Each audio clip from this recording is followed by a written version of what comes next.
Donald J. Trump, a name synonymous with disruption, controversy, and an enduring hold on American politics. His presidency, a tumultuous period marked by sharp divisions and a constant barrage of headlines, continues to cast a long shadow. Love him or hate him, Trump's impact on the American political landscape is undeniable. He galvanized a base of support with his populist rhetoric and outsider status, challenging long-held norms and upending traditional political decorum. Even after his departure from the White House, Trump's influence remained palpable.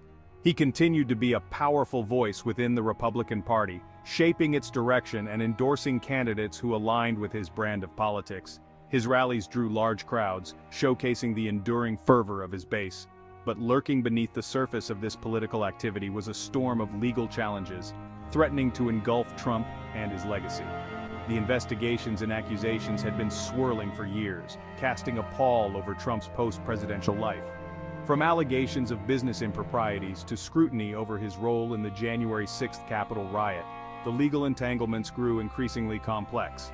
As the walls seemed to close in, the question became not if, but when, the hammer would fall. That moment arrived with stunning force, sending shockwaves through the nation and plunging American politics into uncharted territory. The news reverberated across the country.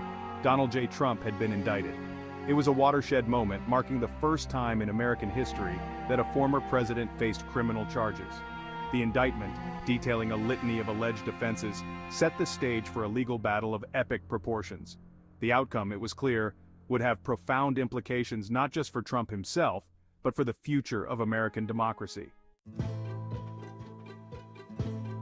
The seeds of Trump's legal woes were sown long before his presidency.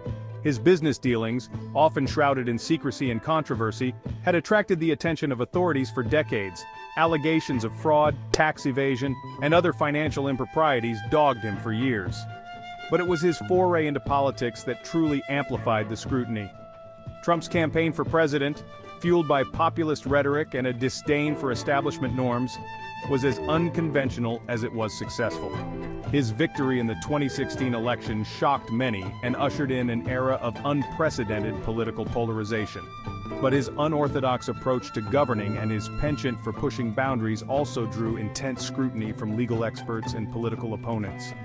The Russia investigation, launched to probe potential ties between the Trump campaign and Russian interference in the 2016 election, cast a long shadow over his presidency.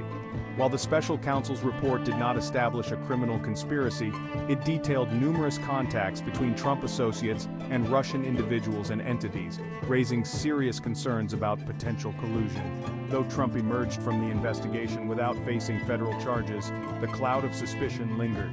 Meanwhile, other legal challenges began to mount. Congressional investigations into Trump's business dealings and his handling of classified information intensified.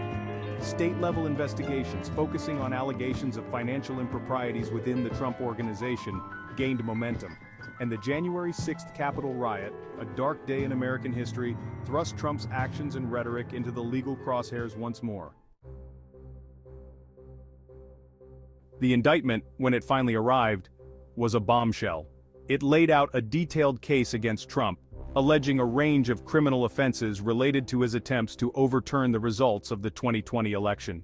The charges included conspiracy to defraud the United States, obstruction of an official proceeding, and conspiracy to deprive citizens of their voting rights. The indictment painted a damning picture of Trump's actions in the aftermath of the 2020 election. It alleged that he had engaged in a concerted effort to pressure state officials to overturn the results, spread false claims of widespread voter fraud, and incite his supporters to interfere with the peaceful transfer of power. The indictment also implicated several of Trump's close allies, alleging that they had conspired with him to subvert the democratic process. The news of the indictment sent shockwaves through the nation. For Trump's supporters, it was a politically motivated witch hunt, a desperate attempt by his enemies to silence him and prevent him from seeking office again. Rallies were held, pronouncements of innocence were made, and the familiar refrain of fake news echoed through conservative media outlets.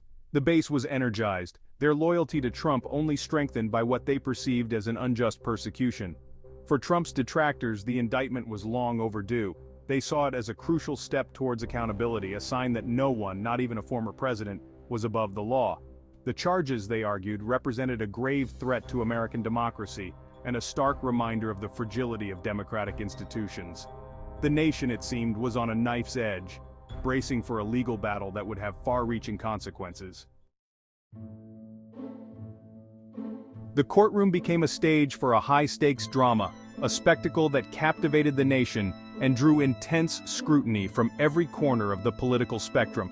The eyes of the nation fixated on every twist and turn of the proceedings. The prosecution, armed with a mountain of evidence, sought to meticulously build their case against Trump. They called a parade of witnesses, from former White House officials to election workers, to paint a picture of a president desperate to cling to power. One of the most compelling testimonies came from a former aide to Trump, who described in vivid detail the chaos and pressure within the White House as Trump refused to accept the election results. The aide recounted heated phone calls, angry tirades, and a growing sense of unease as Trump's actions became increasingly erratic. The testimony provided a glimpse into the inner workings of Trump's presidency and the extent to which he was willing to go to overturn the will of the voters. This former aide, who had been a close confidant of Trump, painted a picture of a leader who was increasingly isolated and paranoid. The aide's testimony was not just a recounting of events, but a window into the emotional and psychological state of the president during those tumultuous days. The aide described scenes of Trump pacing the Oval Office, making frantic phone calls to allies and advisors, and lashing out at anyone who suggested that he concede.